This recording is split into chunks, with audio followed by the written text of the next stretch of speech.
ॐ सहनाववतु सहनौ भुनक्तु सह वीर्यं करवावहै तेजस्विनावधीतमस्तु मा विद्विषावहै। ॐ शान्ति शान्ति शान्ति। ॐ सदाशिवसमारम्भां शङ्कराचार्यमध्यमाम् अस्मदाचार्यपर्यन्तां वन्दे गुरुपरम्पराम्। श्रुतिस्मृतिपुराणानाम् आलयं करुणालयं नमामि भगवत्पादं शङ्करं लोकशङ्करम्। शङ्करं शङ्कराचार्यं केशवं बादरायणं सूत्रभाष्यकृतौ वन्दे भगवन्तौ पुनः पुनः। वसुदेवसुतं देवं कंसचाणूरमर्दनं देवकी परमानन्दं कृष्णं वन्दे जगद्गुरुम्।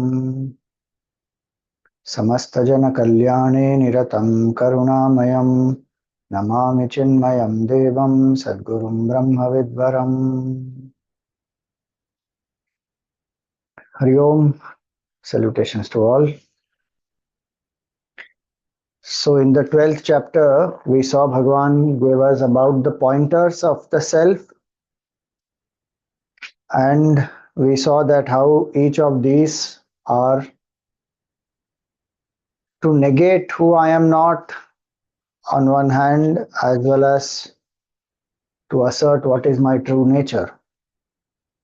So Aksharam, Anirdesham, Avyaktam, Sarvatragam, Kutastham, Achalam, Dhruvam.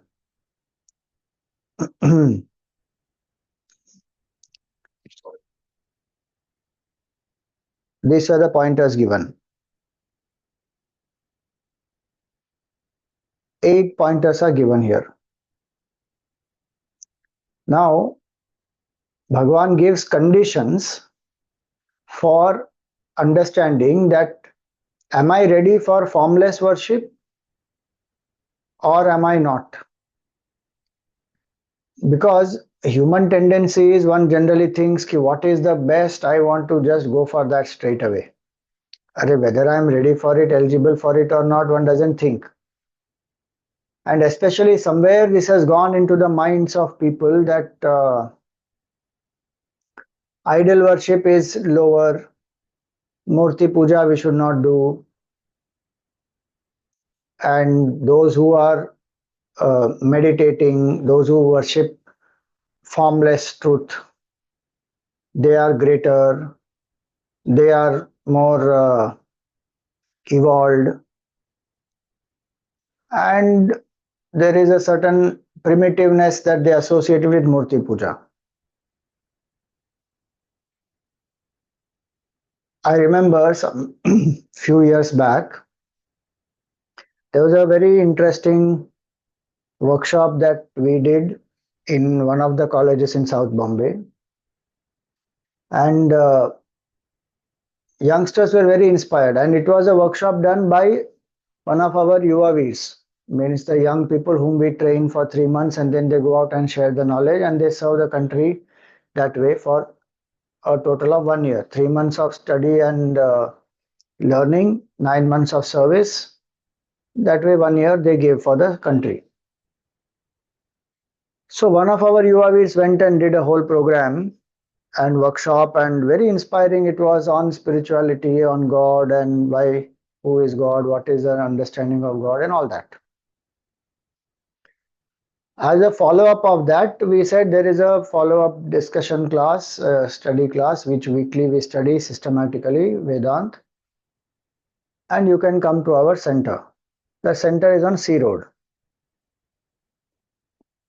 in Churchgate. So some youngsters signed up for it, saying yes, we are very interested, we want to come.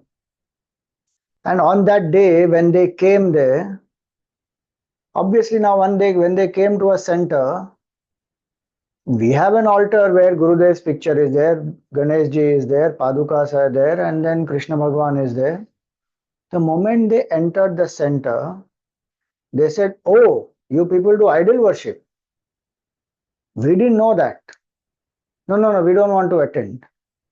And they went.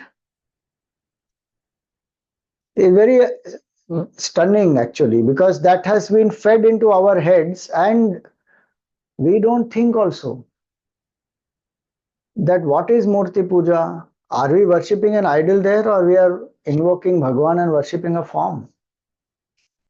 And everywhere else they worship form. In their room they will have a picture of their favorite heroine or the sports person or any celebrity, singer, anything.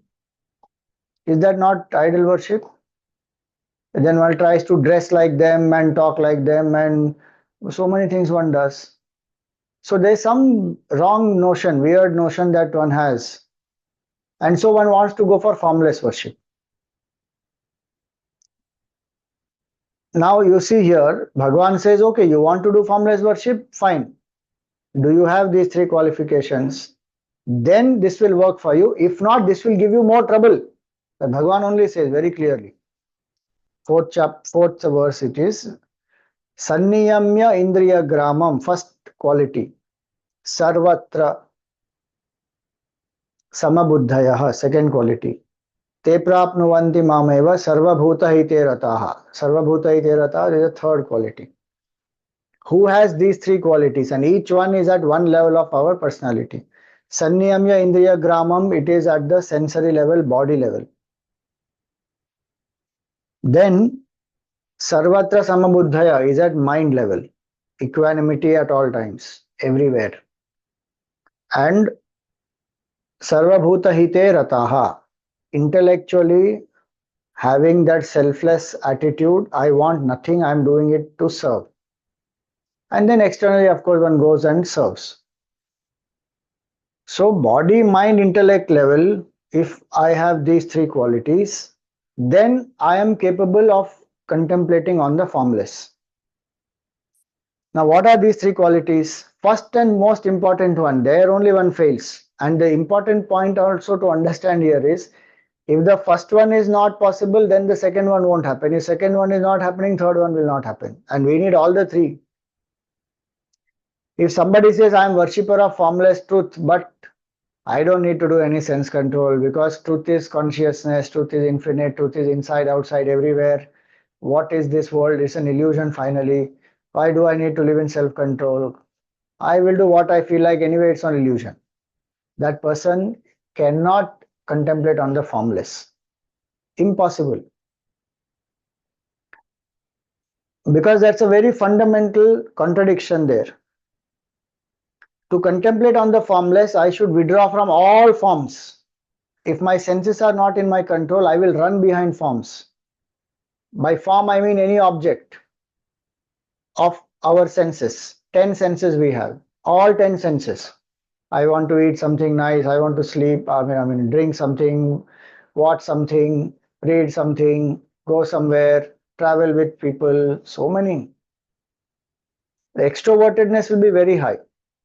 Not that anything wrong if I eat some good food, even a formless contemplator can eat good food. But the craving is not there for it. If it is there, fine. If it is not, that doesn't matter. But if that person has the craving and has not controlled the senses, then that person is not ready, because one requires full withdrawal and absolute vairagya to contemplate on the formless. And the other is full extrovertedness. How can they go together? Look at some of the lives of people, one will understand very easily what they spoke about and what they lived and where they landed. And the funny part is that people still follow them. Very strange, that is. Spoke about formless truth and contemplation and no religion and no God and no guru and this and that. Lived a absolutely sensual life with all kinds of wealth and Rolls Royce and power and this and that, and create a whole city in America and all that. Where did one land up? Anywhere close to enlightenment, that is. But people still follow that gentleman. What delusion that is. Anyway, the point is, if there is no sense control, formless worship is not possible. First thing, Shankaracharya ji said so clearly in Vivek Chudamani that he gives example of one sense faculty, gives example of an animal. One animal is attached to one sense and meets its destruction. Kuranga matanga patanga meena bhringa nara panchabir anchitakim. Vivek Chudamani, he says, so example, the deer is attached to the sound and the deer is very swift, not easy to catch a deer. But when the hunter wants to catch it or shoot it, the hunter has to play only some stringed instrument and the deer will just stop to listen, killed. Elephant is attached to touch and they rub against each other and then they walk sometimes and they can't see a huge pit which is just covered with some grass. Fall, they get trapped. Bees, that fly, that firefly type of a thing, that is attracted to moth. Moth is attracted to form, the light. It will go straight and immolate itself in it. Bee is attracted to smell. It knows the flower is closing, still it can't leave it. And fish attached to the taste.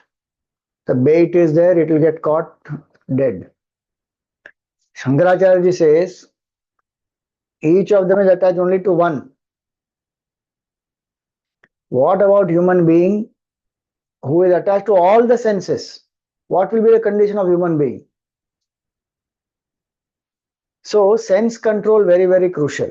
If one doesn't have sense control in spiritual path, it is not possible to progress. Even in Bhakti Marg, one needs to have sense control. It's not that in Bhakti Marg we don't need sense control. No, we need there also. But there's a two-step process. By engaging with the form, one develops a sense control by divinizing the senses slowly and then it becomes easy to withdraw. Even in that there is a withdrawal. And that's why some of the rules which are there in Bhakti, people think it is very chust, very rigid. One should not be so chust. See, if somebody is being rigid about it and inflexible, of course, that is not what spirituality is telling us. Vedanta is not telling us that.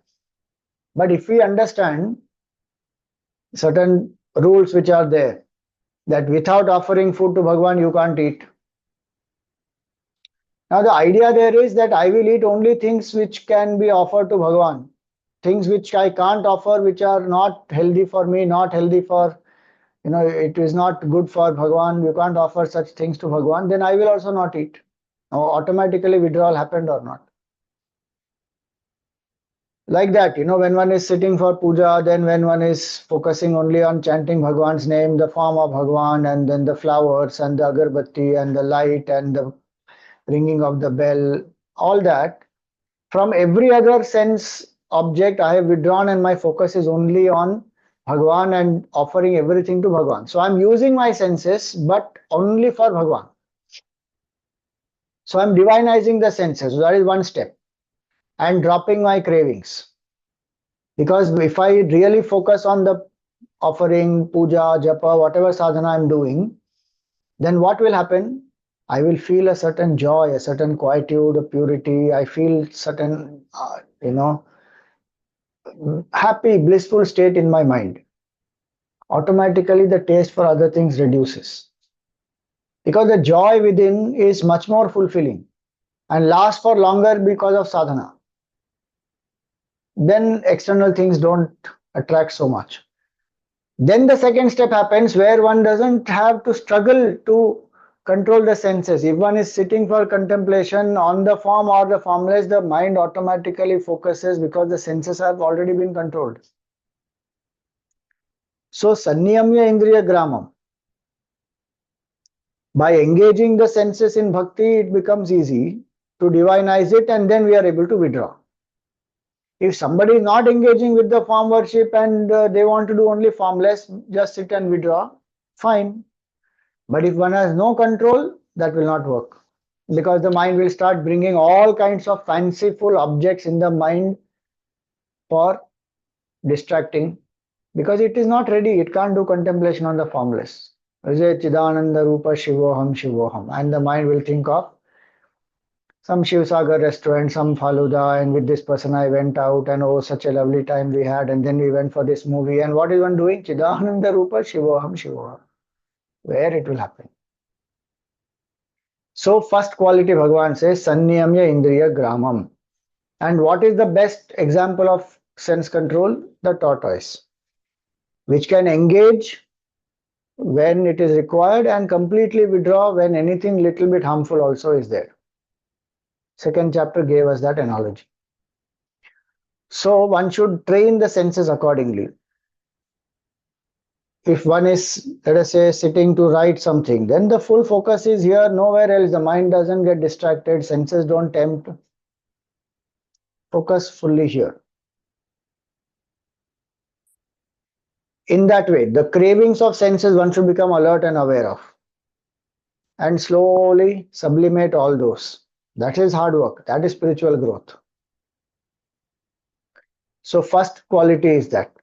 And in that sense control, a few things very important. I would have said this before also in some of the chapters. Again, I am repeating. Because in today's world, if we don't control our senses, we are bombarded with so many kind of things which are not even good for us. If we don't have sense control, spiritual progress very tough. Because anything is splashed around us. Whether it is good, not good, what it encourages, vulgarity is there, obscenity is there, anything is there.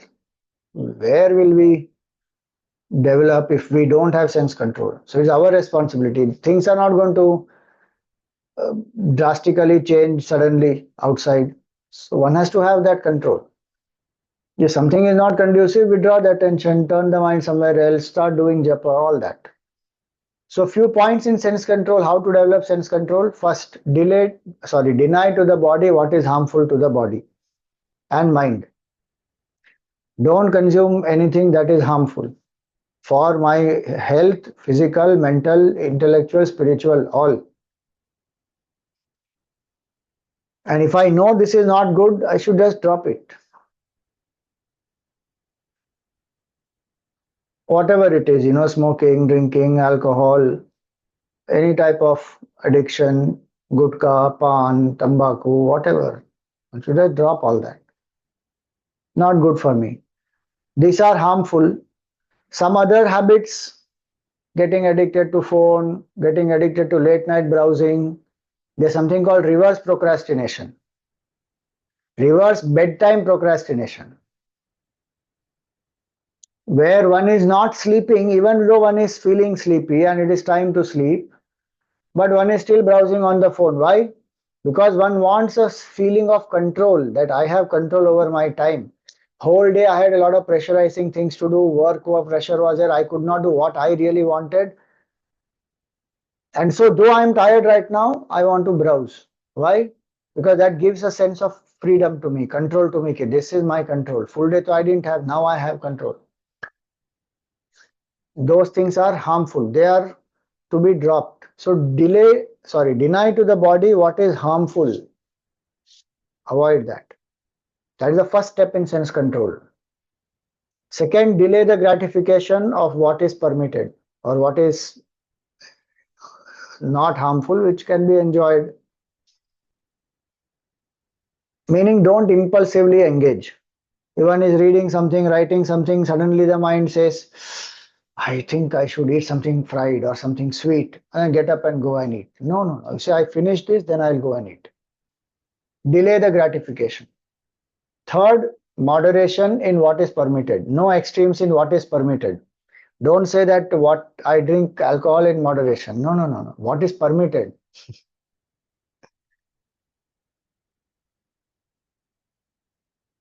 Fourth, overall balance. If for some reason I have to go to some party or wherever I went and then I'm forced to eat something, I ate. Next day, skip a meal or do some kind of fasting or some fruit or whatever detoxification. So overall balance out the whole week if somewhere some excess indulgence has happened. And last point is sattvic entertainment. We should cultivate sattvic entertainments.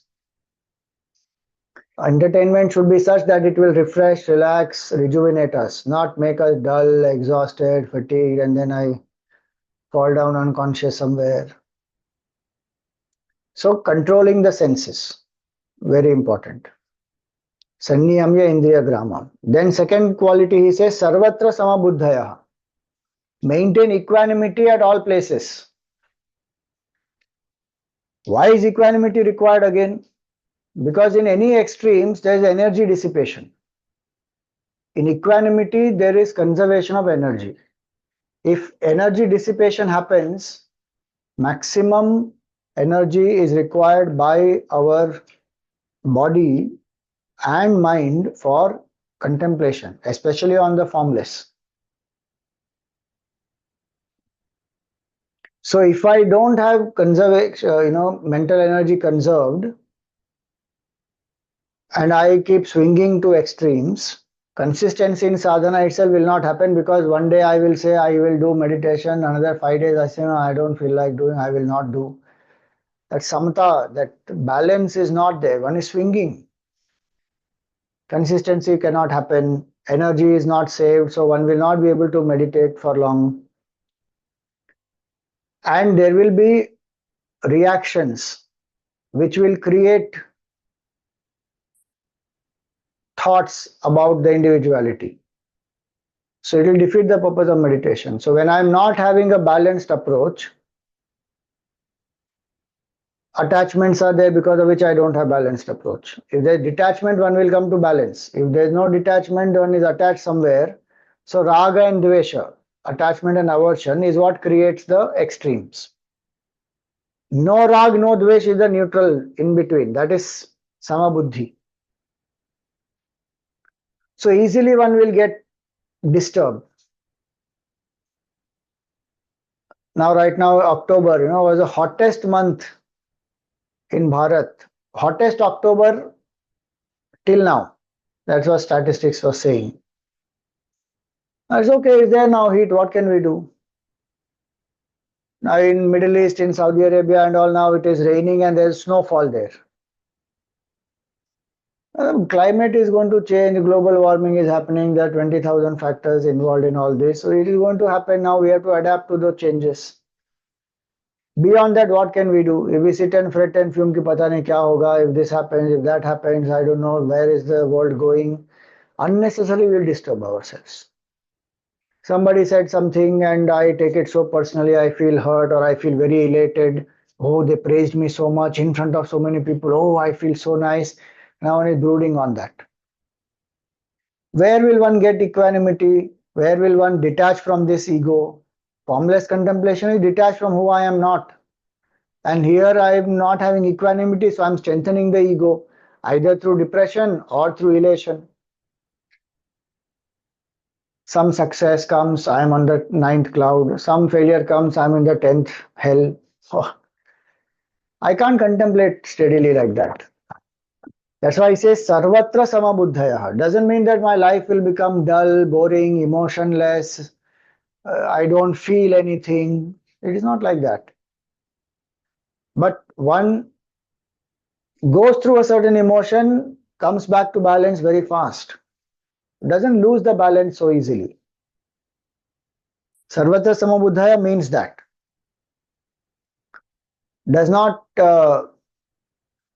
stop anyone from experiencing emotion. So there will be fear, there will be sometimes, compassion, anger, various emotions one can go through. But one is not overwhelmed by them. And especially in the seat of contemplation, one is not disturbed by them. One is able to put them aside and say, okay, now next 20 minutes, my focus is only on this, on contemplation. Everything else can wait. That is Sarvatra Samabuddhaya. And that can be cultivated again. If I learn to accept things as prasad of Bhagavan, then Sarvatra Samabuddhaya I can cultivate. That does not prevent me from giving an appropriate response. If somebody tells me something which is not pleasant, doesn't mean I'll sit quietly and listen. If I have to give a response, I will give. Yeah, that's a part of my duty I have to do. Neither one will take it personally nor one will ignore it. One will give an objective reply what has to be given. That is spiritual sadhana. Not ignoring it, not getting overwhelmed by it, giving the right response. Tell that person what has to be told assertively, but without insulting, without demeaning that person, and express the views. So that one will do what one has to do. But one is not carried away by that.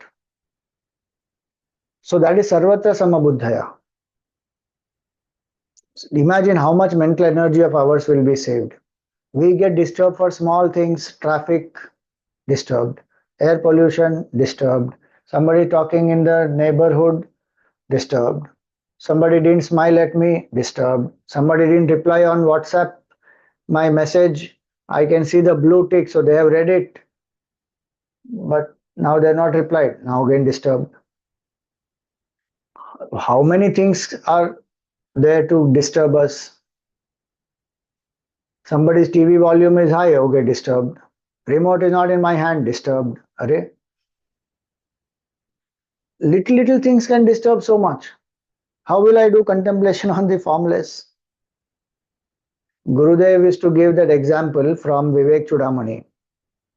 He used to say that we have to be like the cracked pot, not crackpot, not a full. Cracked pot means what? The pot which has a hole inside, cracked. If you put curd, what happens? Leaks out. If you put water, gone. Milk, gone. There is no place to hold anything else. It is just empty all the time. A mind which is empty is a mind which will be able to contemplate. A mind which is filled with all. Now imagine that pot. It has milk also, the water also, and some lime juice also. Everything mixed up. Our mind is like that. Everything khichdi inside. And swing to extremes with attachments, aversions. So Bhagavan says, Sarvatra Samabuddhaya. Are you able to be equanimous? How to be equanimous? Accept things as prasad. Understand that whatever I face is a result of my karma. I won't face anything which I don't deserve. And I have freedom in the present moment to respond to it appropriately. That is Purusharth. So karma and Purusharth. And third is, this is also passing away. It is temporary. Why fret and fume about things which are so ordinary and temporary? It's not going to last. When it comes, welcome it. When it goes, say bye-bye. Any of these three attitudes, karma, bhakti, jnana, any of these three attitudes can help to maintain equanimity. So, sanniyamya indriya gramam sarvatra samabuddhayah, then sarva bhuta hite rataha. Interesting, now all the three starts with sa. Sanniyamya indriya gramam sarvatra samabuddhayah and sarva bhuta hite rataha. Engaged in service of the beings, all the beings, sarva bhuta hite rataha. Meaning who have selflessness, who want to serve, who are not bothered about what did I get, how much did I benefit, did you praise me or not, did you do things for me or not. They don't bother.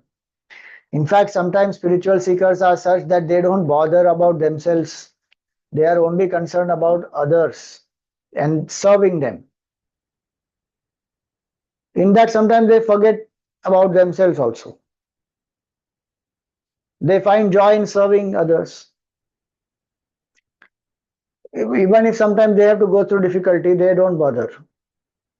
Because the joy that comes when they selflessly serve, somebody's life is transformed, somebody is benefited, somebody's smile is there on their face. Bas, that is more than enough. What else one needs?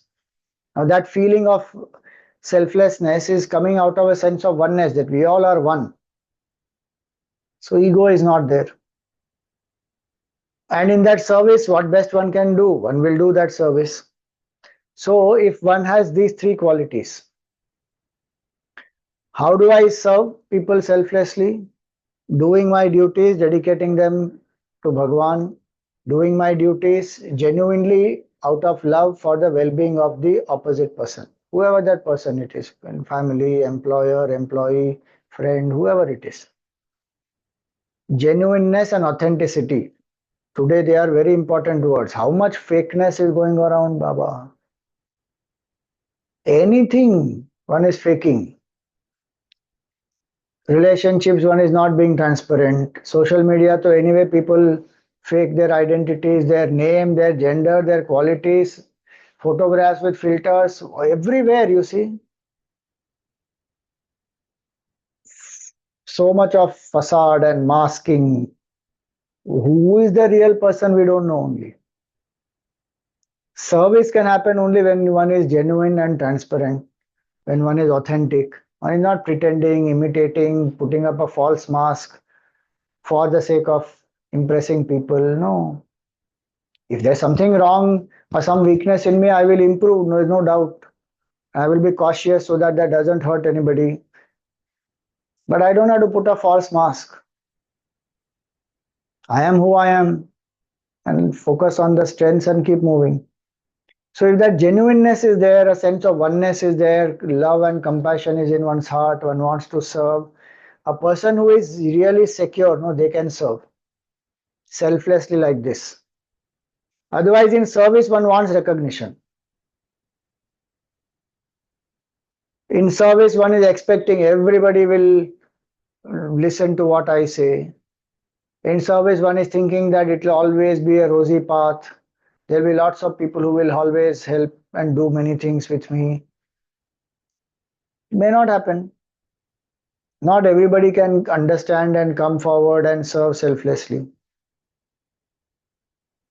If I am convinced and I am doing it as my sadhana for my evolution to ensure that I am doing it as offering to Bhagwan, to my Guru, to the culture, whatever I have feeling in my mind, then I serve for the opposite person to make them happy. I serve. Sadhu Vaswani said very beautifully, the reward of service is more service. Think about it. If I am genuinely, selflessly serving and I get more opportunities to serve, thank Bhagwan and do whatever best you can. I'm not saying that if more opportunities come, everything has to be done.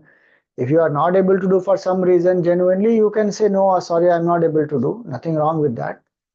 But if opportunities come, take them as much as you can. That only shows that Bhagwan is pleased with you. Gurudev used to say this. He wrote in a letter to a brahmachari that if your field of work is expanding, understand that Narayana is happy with you and wants you to be his instrument to make a difference in the larger field. Do what best you can. So in service, one should find the joy in service. Otherwise, one is cribbing, complaining in service also, and then saying, I will not do this. And then complaining that, oh, these people don't understand, those people don't come, I have to do it all alone. Why are you complaining?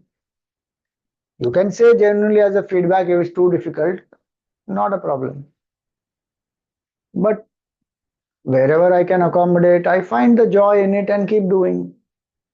That is seva bhav. Sarva bhuta hite rataha. That has to be clear in the head. More service will come and obstacles also will come in service. And there will be some people who will themselves be obstacle in service because they have not yet understood selflessness genuinely. They are still stuck in their ego. They still want some control, domination, authority. One has to deal patiently. For that, one can't say, I will not serve at all.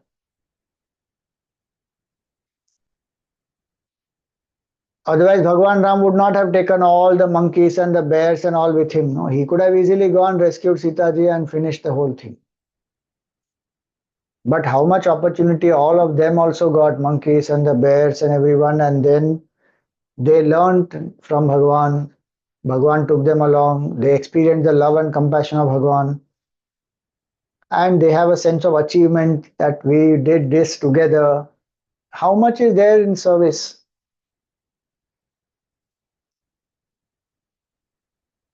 Learning is there, team building is there, understanding each other is there, joy of seva is there, that we did something selflessly for the society. That question, what did I get, does not bother me. What a great evolution step it is. Think about it. Otherwise, in everything we are going on thinking, what did I get? How much did I benefit? What did they do for me? I keep doing for everybody. Who does for me? Array, that I is the biggest problem. That even after somebody praises, appreciates, rewards, give award, are there not people who get enough and more award and recognition and known world over and all that, and yet in their personal life they're still insecure, still emotionally feel that people don't love me enough. That is the ego. Nature of ego is like that. In service, if that question only doesn't arise, because one finds joy in seva, bas, then what more is required? One will feel the love of Bhagwan, love of the Guru Parampara, that how it is there. One will feel the grace in the seva. There is so many things. When one genuinely starts serving selflessly, one will see help comes from unexpected quarters also. Grace factor is the maximum one can experience when we speak about seva and when we actually engage in seva.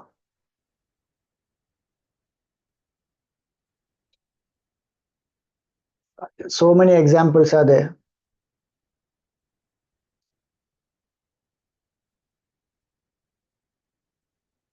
So the point to understand is, if these three qualities are there, सर्वत्र समबुद्धयः सर्वभूतहिते रताः संयम्य इंद्रिय ग्रामम, then that personality at body level, mind level, intellectual level is very well aligned, energy is conserved at all the three levels.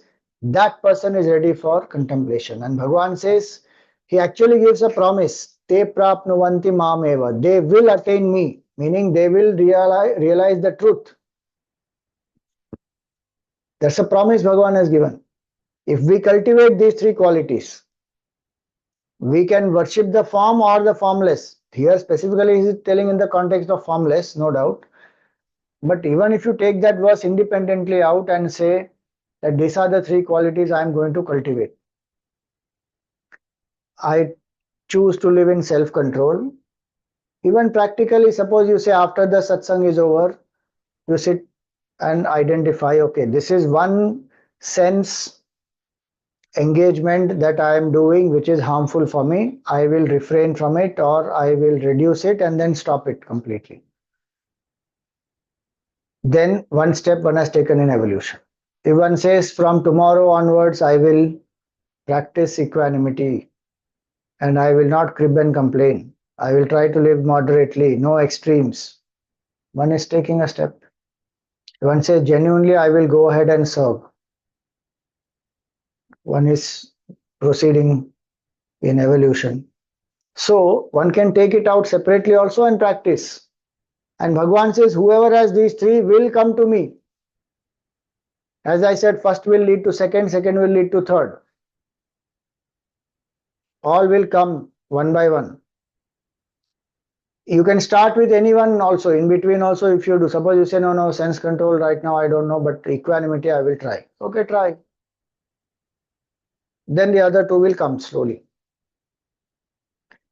So point is this, Sarva Bhuta Hite Rataha Sanyamya Indriya Gramam Sarvatra Sama Buddhaya. cultivate any of these three, Bhagavan says they will definitely come to be one with me. Now, having said that, these three, what will they do? They will also help me to reduce my body identification, which is what is required for formless sadhana. Now, Bhagavan gives a warning, like a caution, and he says very clearly that those who don't have this and then they worship the formless, what will happen to them? See the fifth one. क्लेशोऽधिकतरस्तेषाम् अव्यक्तासक्तचेतसाम् अव्यक्ता हि गतिर्दुःखम् देहवद्भिरवाप्यते.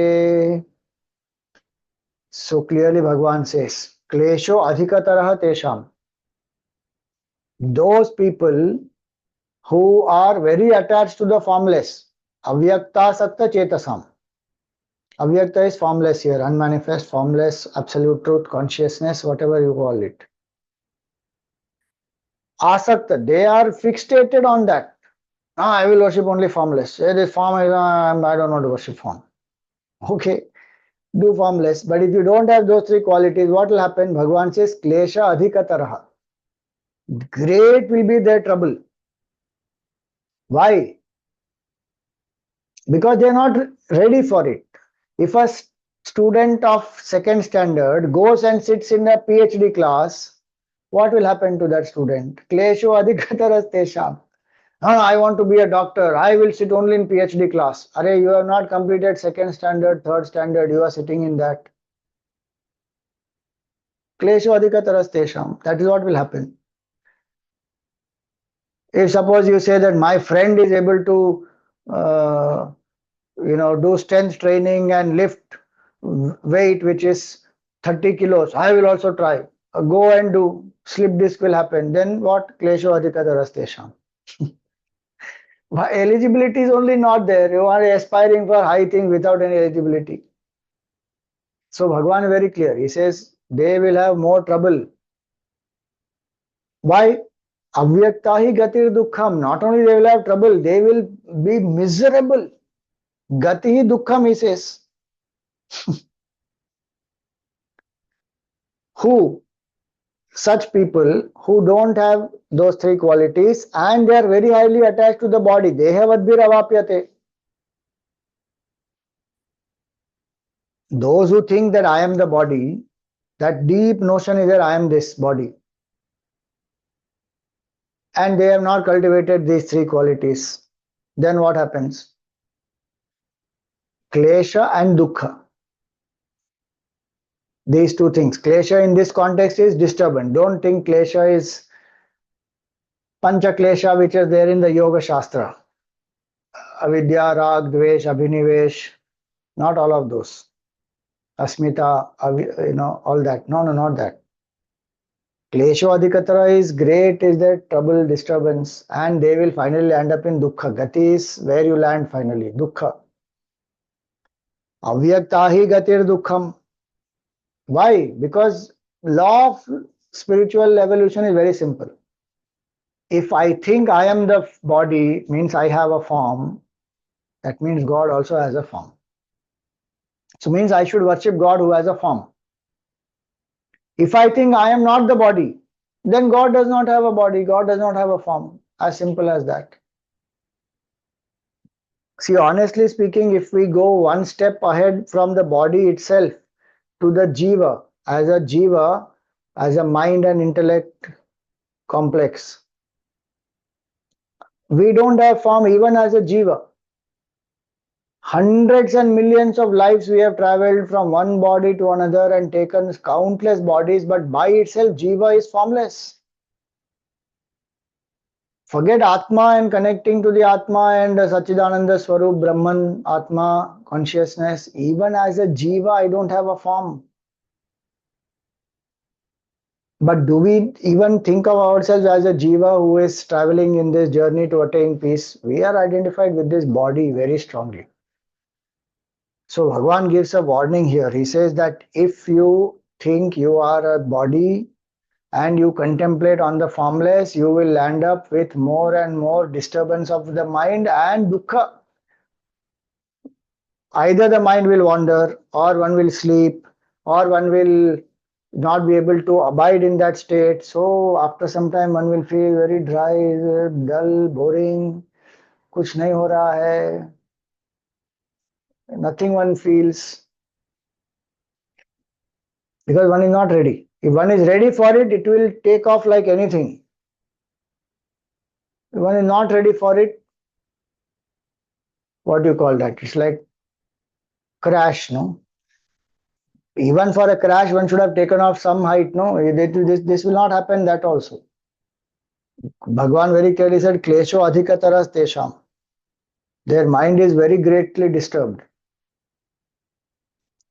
They can be carried away by music for some time, with the tune for some time, with certain level of quietude which comes because of concentration.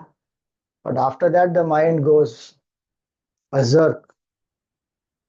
And what is worst is one is not choosing the form, what one is eligible for, and one is stuck with the formless. Now, formless is not giving result. One is hesitant to go to the form. One is lost completely. That's why it says gatihi dukkham. Avyaktahi gatir dukkham. In spiritual life, one very important thing is adhikara, meaning qualification. Adhikara does not mean right here. Adhikara means qualification. I should take up what I am qualified for. My goal can be very high, no doubt, but I must have immediate next goal, next goal, next goal, and slowly go up to the highest goal. If I say that is the highest, so I will jump straight there, that will not work. Even in the steps, if we walk, we have to go step by step. Now, can you jump from the base to the 10th step? You can't jump. Maximum what you can do, jump one step ahead. So instead of climbing one by one steps, you can say second, fourth, sixth, eighth, 10th, I reach like that. That is the speed I can do. So some people have that capability, then they can speed up their evolution. But following the process, straight one can't jump. Now that's the discussion about form and formless, where he has clearly mentioned what is formless upasana, what is the necessity, what is the qualification required for it, and what will happen if I don't follow that qualification and still contemplate.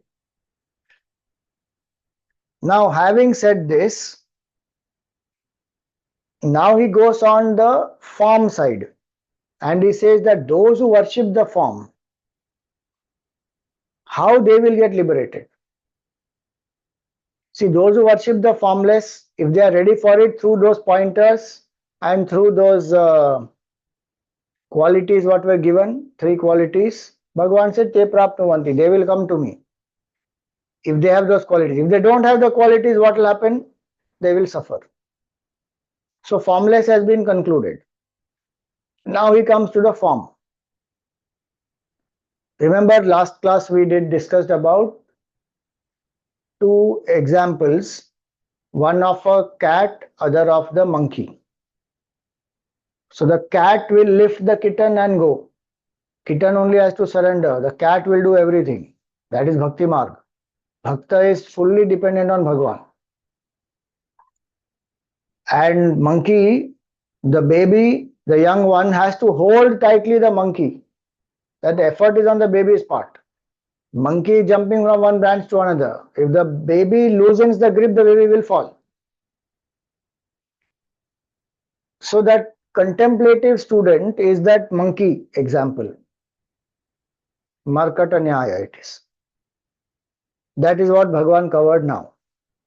Now he goes to this Marjara Nyaya, which is the cat and the kitten. So now he says that those who worship the form, and see his definition of worship here, beautiful. The 6th and 7th, they go together. Ye tu sarvani karmani mai sanyasya matparaha ananyenaivam yogena मां ध्यायन्त उपासते तेषामहं समुद्धर्ता मृत्यु संसार सागरात् भवामि न चिरात् Partha मय्यावेशित चेतसाम्. So he says, ये तु सर्वाणि कर्माणि. ये tu means change of topic. So till now we spoke of formless, now form. ये तु सर्वाणि कर्माणि मयि सन्न्यस्य. All the actions they renounce and do for me. Sanyasya मयि कर्माणि kurvanti. Meaning they have not renounced action. They have renounced ego and selfishness and they are doing actions for the Lord, dedicated to Bhagavan.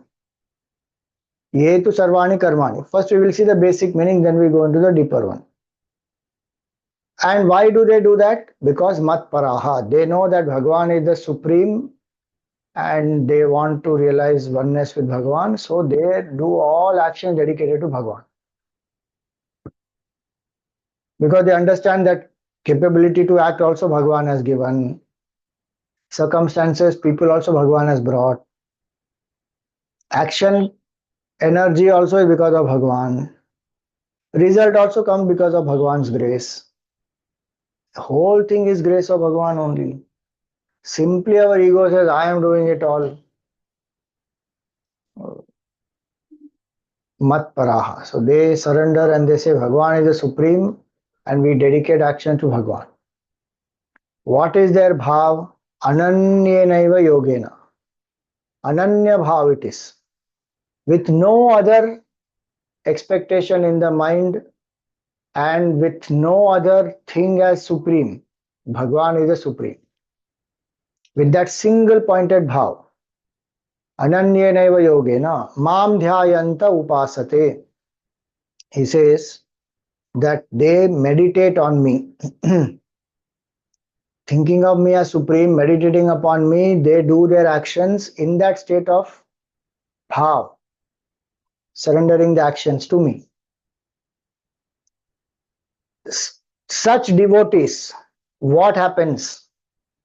Earlier line, earlier shloka, Bhagavan says, Te prapnuvanti, they will attain. Because there the effort has to be done by the devotee. Here the devotee does the effort, but the devotee has no karta bhav. The devotee has surrendered, I am doing it for Bhagavan. Such devotees, described in sixth verse here, Bhagavan says, Tesham. For these devotees, aham samuddharta. He says, I uplift them. From where? Mrityu samsara sagarat. From this ocean of samsara which is filled with change and with death. I uplift them, meaning I make them realize the changeless infinite truth. And how? Sorry. How? Bhavami nachirat partha. Very quickly. Meaning not taking long time. No. Very fast. I take them out of this ocean of samsara. Why? Maya veshita chetasam. Because they have set their mind on me fully. What we saw earlier, na Maya vesha, mano ye mam nitya yukta upasate. Those three things that Bhagavan said. He didn't say form is better or formless. He said in whichever path all these three you have, your mind is absorbed by that aspect of Bhagavan. And you are striving continuously with that path, form or formless, and with supreme faith. If you have these three, in whichever path you have chosen, you go ahead with that. That is the best for you. So that's why he says, Maya Veshita Chetasam. Those who are devotees, whose mind is filled with that form of Bhagavan, surrender to Bhagavan, Bhagavan says, I lift them. They don't have to worry about What will we do? We don't know contemplation, निर्गुण निराकार तो हमको आता नहीं है, हमको सिर्फ भगवान का नाम आता है. We only know the name of the Lord, form of the Lord. We can worship the Lord, we can serve. But I don't know what is name, form, nameless, formless, attributeless. Bhagwan said, don't worry, I will take you there. End result of both is same. Both of them, the formless worshipper also, form worshipper also realize oneness with Bhagwan. The formless worshipper is following his path because intellectual he is, and he wants to contemplate and negate and assert and all that. So Bhagwan says, okay, you come to me through that path. Here is a bhakta who says, Bhagwan, I love you, I want to serve you, and I'm serving you in all the people, and I don't want anything else. I want only your darshan, I want to only be one with you, bas. Bhagwan says, okay. Bhagwan gives darshan to that devotee, and then Bhagwan makes them go from form to formless and make them realize the ultimate truth. That is Kripa Bhagwan. Now, this is the beauty here. So he says now, Sarvani Karmani Mai Sanyasya. Mat Paraha is the first word we will take. Whatever we consider as the supreme in our mind, we will want to seek that. If we think that money is the supreme, then my whole thing will be focused on money, money, money, money, money. I want money. If I think power is the supreme, then I want power. Every action, everything will be dedicated for getting that power. If I feel love, relationship is everything. Or if I say fame, I become very famous, popular. Okay, then for that one will do. A devotee says none of this is supreme. This is all temporary, perishable. It has its own utility value, but beyond that, nothing. What is the supreme is the one who has given all these. And that Lord is not perishable. That Lord is imperishable. So he says, I choose that Lord.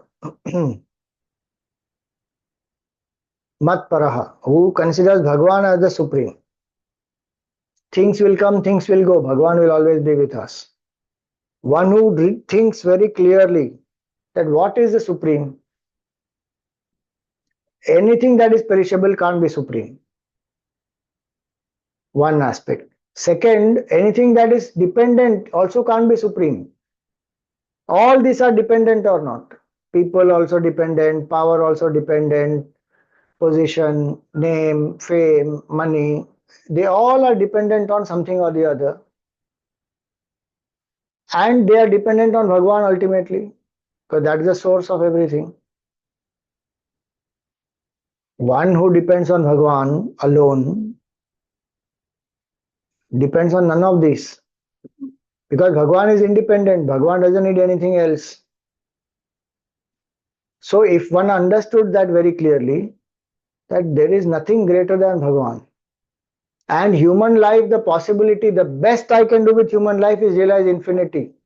There can be anything better than that, anything greater than that. However famous I may become, however glorious, the richest person in the world I may become, I still am finite, limited individual only. But look at so many saints and sages. Those who have realized oneness with Bhagwan, that is the highest achievement. There is nothing greater than that. Mukti is the highest achievement. I mean, to say Mukti is an achievement is a contradiction in terms that way. It is not some achievement that comes and goes. It is not that I don't have now and I will achieve later. Mukti is our Swarupa. But today I am ignorant of it. So one says discovering of that. So in that way, Bhagwan is the supreme. What else is greater than Bhagwan? Infinite truth, Satchidananda Brahma, even manifesting as Ishvara, creator, sustainer, destroyer. World can come and go, but Bhagwan doesn't get destroyed by that or affected by that. So if one thinks in different ways, why Bhagwan is the supreme? In whatever I seek, Bhagwan has infinite measure of that or not? If I want wealth, Bhagwan is the very source of all wealth. If I want love, if I want fame, if I want knowledge, if I want mukti, if I want freedom, anything I want, power, Bhagwan is having that in infinite measure. So even if I want any of that, I should go to Bhagwan. But when we go to Bhagwan, Bhagwan may bless us with all of that also. Slowly the devotee's mind says that Bhagwan has blessed me with all this, but how long does it all last? Even if it lasts my whole lifetime, still when I die, I still am a limited individual. I didn't know who am I don't know who is God. Just acquired few things, lived, got some experiences, built my karmic baggage more, and went from here. Yes, I could have helped some people, made a difference in the world, which is good, no problem. But I still went as a finite, limited individual, where the possibility was to realize infinity.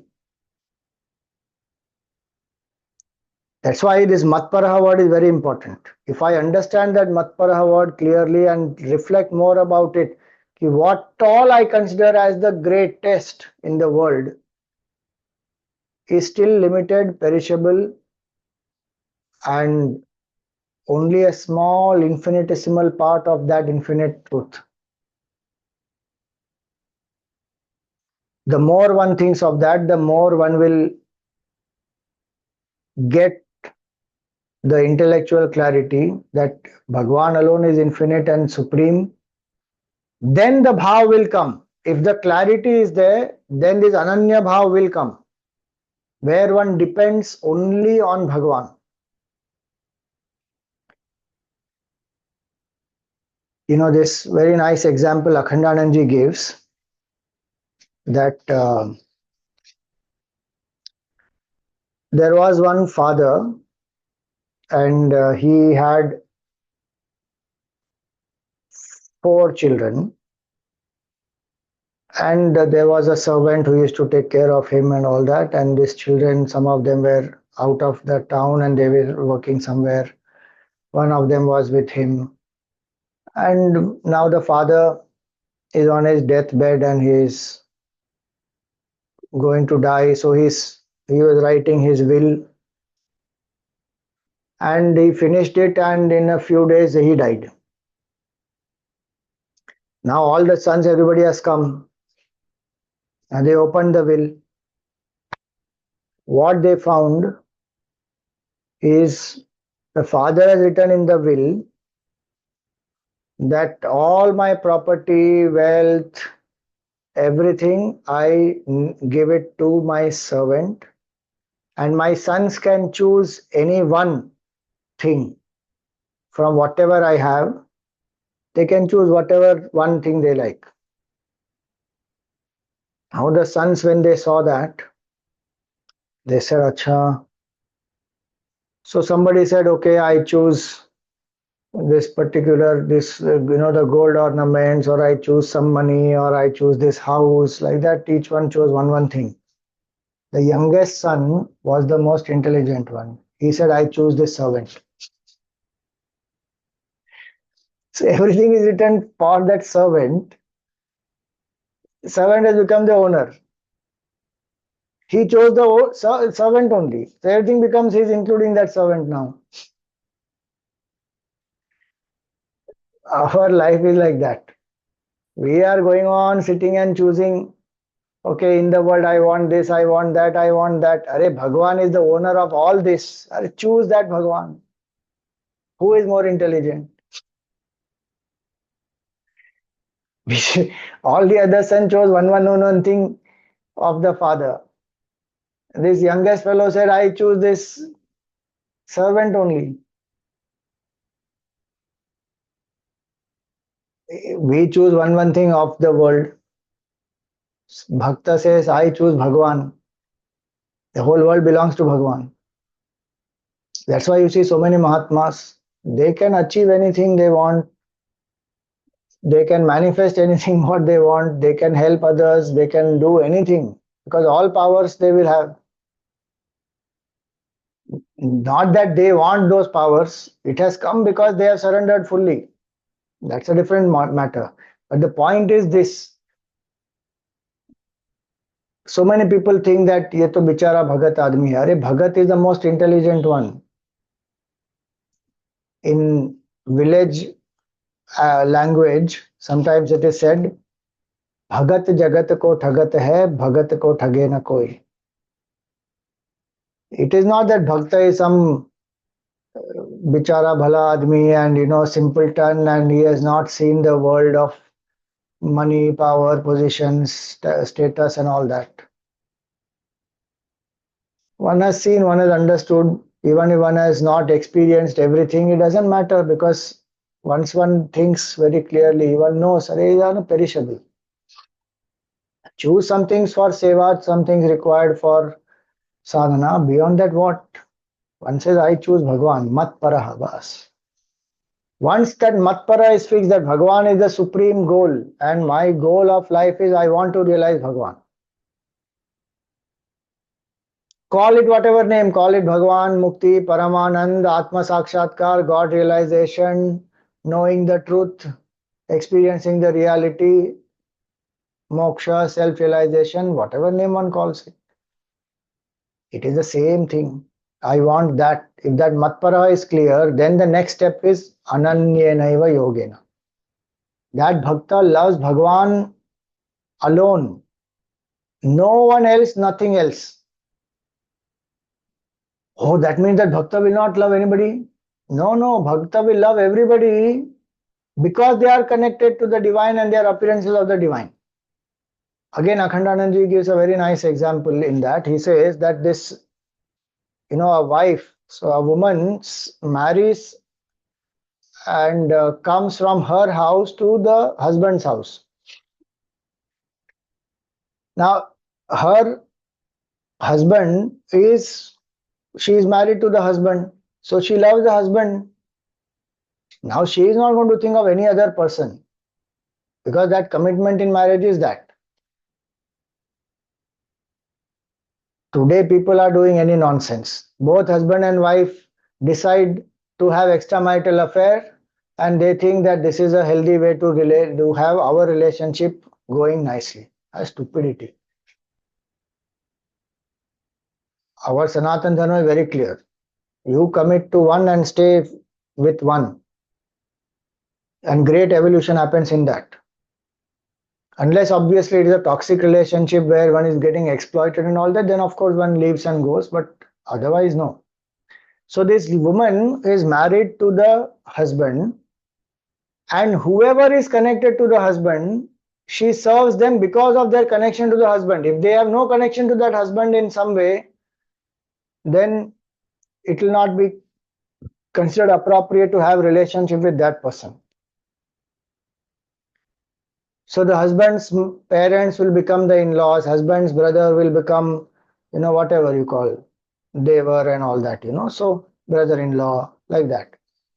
Whoever is connected in that family to that husband, even the friends of the husband are because husband's friends. So because one is connected to the husband and committed to that one individual, whoever is connected, the person will lovingly serve all of them. The wife will serve. Same way, Bhakta is connected to Bhagwan, and Bhakta says, I love my Bhagwan, and Bhagwan alone is in the hearts of all, so I serve everybody. Sarva Bhuta Ite Rata, it was said earlier, right? So I serve everyone, but I emotionally am bound only to one. I love Bhagwan, Bhagwan loves me. And because we have that bond, I serve everybody, be loving, kind to them, because they all are Bhagwan in the different forms. And each role, whatever I have to do appropriately, I will do. But emotionally, no dependence on anybody for happiness. Look, what a state of mind that is. Think about it. Emotionally, one is secure in bhakti. And that's why Gurudev always used to say that without devotion, even the human love will become sentimental and it will lead to attachments and downfall. If bhakti is not there, if bhakti is there, then that human love itself can be transformed and it will become bhakti and seva. Because one is not seeing anymore only the person. One is seeing the person, but beyond that, one sees the divinity in them. So much more objectivity comes because of that. Ramakrishna Paramahamsa used to see his wife not as a woman who is just a wife. He used to see Mother Kali even in that wife. That may be a high example possibly for us to identify. But even otherwise, if one says that this wife is my wife, but Bhagwan has manifested here in this form, I am going to serve, I am going to connect with that bhav. This is my child, but it is Bhagwan in another form, so I am serving the child through the bhav, I am serving Bhagwan. Whatever is required to do for the child, to bring up the child, etc., I will do. But this is my seva of Bhagwan who has come in this form. Then that is Ananya Bhav. Otherwise, when I do it, if I do it because it is my child, it is my duty. If I do it because I need some recognition, ki, oh, look at the child of this person, oh, what a great child. So then I am looking for my glory through that child. If I am doing something because, okay, that will bring me punya, and with that I will enjoy heaven, then I am doing it for enjoyment. Like that, different attitudes. But if I say I'm doing it because Bhagwan is manifest in this form, then that becomes Karma Yoga, that becomes Bhakti. That is Ananya Bhav. More about Ananya Bhav we will take up in our next class, because that in Bhakti, that Ananya Bhav is very, very important. In Bhakti, the criteria for progress is how much Ananya Bhav have I cultivated. That. So that we will take up in our next satsang. But today we will stop here.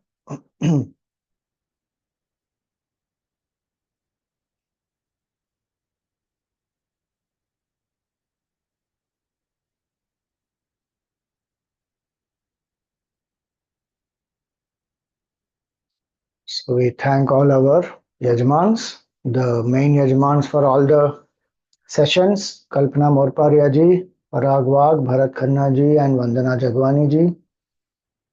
Geeta Aarti Yajman for all sessions, Ajay ji, Dipti ji, Hemant ji, Jyotsna ji, Jolly ji, Jayashri ji, Tarana ji, Rashmi ji, Sapna ji, Rajan ji, Shalini ji, Nalini ji, Vijaya ji, Nandita ji and Saraswati ji. Today's Dainik Yajman, Pallavi Jagia ji, Sadguru Mehta ji, Kishore Mallapur ji and Sonal Bhuta ji. And today's Aarti Yajman, Monica Malkani ji, Anita Mahesh ji, Sudha Bindu Agarwal ji and Pradeep Shroff ji. So we invoke God's grace, Gurudev's blessings on them, their families and everyone present here. May Bhagwan bless us with the three qualities of sense control, of equanimity, as well as of selfless service. And may we develop more and more bhakti towards Bhagwan. May our body identification reduce, and may we develop more and more surrender and serve the Lord wholeheartedly. Om Tat Sat. Jai Shri Krishna.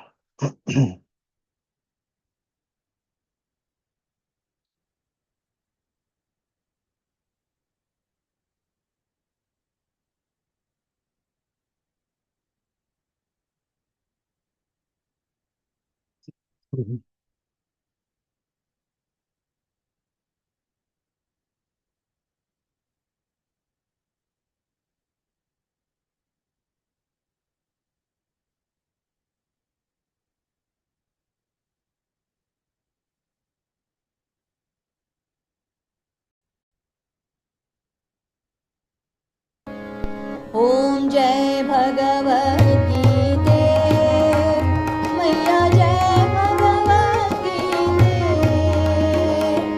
हरिया कमल विहारिणि सुन्दर सुनीते ॐ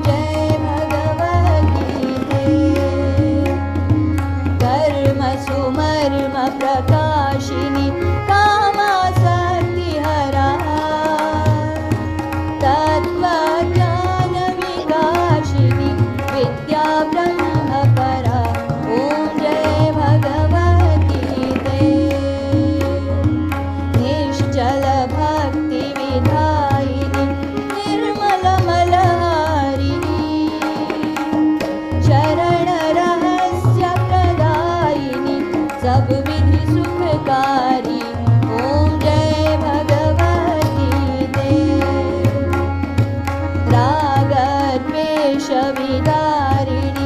कारिणि मोद सदा भवभयहारिणि तारिणि परमानन्दप्रदा ॐ जय भगवती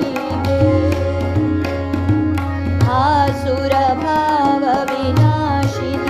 नाशिनि तमरजनी दैवी सद्गुणदायिनि हरिरसिका सजनी ॐ जय भगवती समता त्याग सिखावनी हरिमुख की बानी सकल शास्त्र की स्वामिनी श्रुतियों की रानी ॐ जय भगवती दया सुधा बरसावनी मातु कृपा की जय हरि पद प्रेम दान कर अपनों कर लीजय ॐ जय भगवती ॐ जय भगवती मैया जय भगवती हरिया कमल विहारिणि सुंदर सुपुनीते ॐ जय भगवती ॐ जय भगवती ॐ जय भगवती बोलिए गीता मैया की जय बोलिए श्री कृष्णचंद्र भगवान की जय, श्री सद्गुरुनाथ महाराज की जय. If there are any questions, we will take up. Self-control, live in moderation, and serve. The three qualities are self-control, equanimity, and selfless service. Not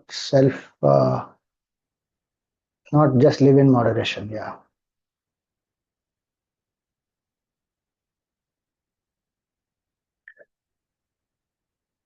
Yes. You can unmute and ask. Hariom Swamiji, I had a question. You mentioned about the three pointers for the bhakta. I just wanted to understand, is this something similar to what you would call a Jivan Mukta, or would that be different? See, the three qualities are given to become a Jivan Mukta. Those three qualities, which is sense control, Saniyamya Indriya Gramam, Sarvatasma Buddhaya, Te Prap, and Sarvabhuta Te Rataha. These are three qualities which, if one has and then one contemplates on the formless, Bhagavan says they will come to me. Well, what it means that they will come to me is that they will become one with Bhagavan, which is Jivan Mukti, that formless path. Same for the Bhakta also, in the path of this form, where he says that with Matparaha, with Ananya Bhav, and those who surrender all actions to me, such devotees I lift them from ocean of samsara, and they will also become one with Bhagavan. So both will become Jivan Muktas, whether you follow the formless path or the form path. Both will finally come to that state of Jivan Mukti only. Okay, Swamiji. So that brings me to my next question. What is the Jivan Mukta, Swamiji? Is it different from a Sthita Pragya? No, same. Jivan Mukti means one who is liberated while living. So Mukti is not after death.